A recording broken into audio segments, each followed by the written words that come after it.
ঠিক যেন এক যুদ্ধক্ষেত্র। ঢাকা রাজধানী জুড়ে শুধু আতঙ্ক, ককটেল বিস্ফোরণ আর দাউ দাউ করে জ্বলে ওঠা বাসের ছবি। একটা নয়, দুটো নয়, সারাদিনে অন্তত 11টি বিস্ফোরণ আর 3টি বাসে অগ্নিসংযোগের ঘটনা। সকালটা শুরু হয়েছিল উদ্বেগ দিয়ে। ভোর রাতে গ্রামীণ ব্যাংকের প্রধান কার্যালয়ের সামনে মোটরসাইকেলে আসা দুষ্কৃতকারীরা ককটেল ছুড়ে পালায়। ডক্টর মোহাম্মদ ইউনূসের প্রতিষ্ঠানের সামনে এই হামলা। প্রায় একই সময় মৎস্য ও প্রাণী সম্পদ উপদেষ্টার প্রতিষ্ঠানের দিকে ছুটে আসে ককটেল। দিনের আলো ফোটার সাথে সাথে বাড়তে থাকে হামলার সংখ্যা।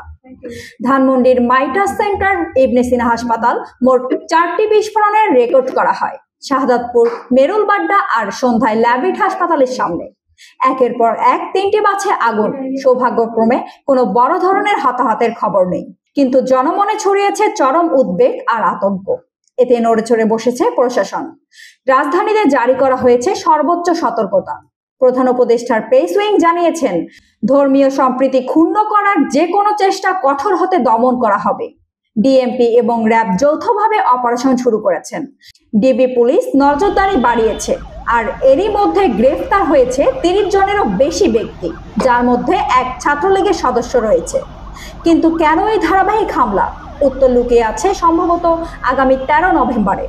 আন্তর্জাতিক অপরাধ ট্রাইব্যুনাল থেকে ক্ষমতাচ্যুত প্রধানমন্ত্রী শেখ হাসিনার বিরুদ্ধে দায়ের করা এক মামলার রায়ের দিন ধার্য করা হয়েছে এই দিনে। এর ঠিক আগে বিএনপি আলোচিত একটি সংগঠনের ঢাকা লকডাউন ঘোষণার পরিপ্রেক্ষিতে এই সতর্কতা তুঙ্গে। বিএনপি ইতিমধ্যে ট্রাইব্যুনাল এলাকার সব ধরনের জনসমাবেশ নিষিদ্ধ করেছেন। দিনের শেষ হামলাটি হয় রাতে। বাংলা মোটরে এনসিপি কার্যালয়ের সামনে পথচারী আহত হন সামান্য। স্থানীয়দের তৎপরতায় ধরা পড়ে 2 জন, পরে আরো 3 জন। ধর্মীয় উপাসনালয়গুলোতে নিরাপত্তা জোরদার করা হয়েছে, কারণ সরকার স্পষ্ট বার্তা দিয়েছে, দেশকে অস্থিতিশীল করার প্রতিটি চেষ্টা কঠোরভাবে প্রতিহত করা হবে। রাজনৈতিক উত্তাপের আঁচ এখন শহরের পথে ঘাটে। এই বিস্ফোরণ আর অগ্নিসংযোগ কি শুধুই বিচ্ছিন্ন ঘটনা, নাকি কোনো বৃহত্তর পরিকল্পনার অংশ? প্রশাসন তৎপর, কিন্তু প্রশ্ন হলো, উচ্চ সতর্কতা কি এই অগ্নিগর্ভ পরিস্থিতিকে শান্ত করতে পারবে? জানতে চোখ রাখুন আমাদের পরবর্তী আপডেটে।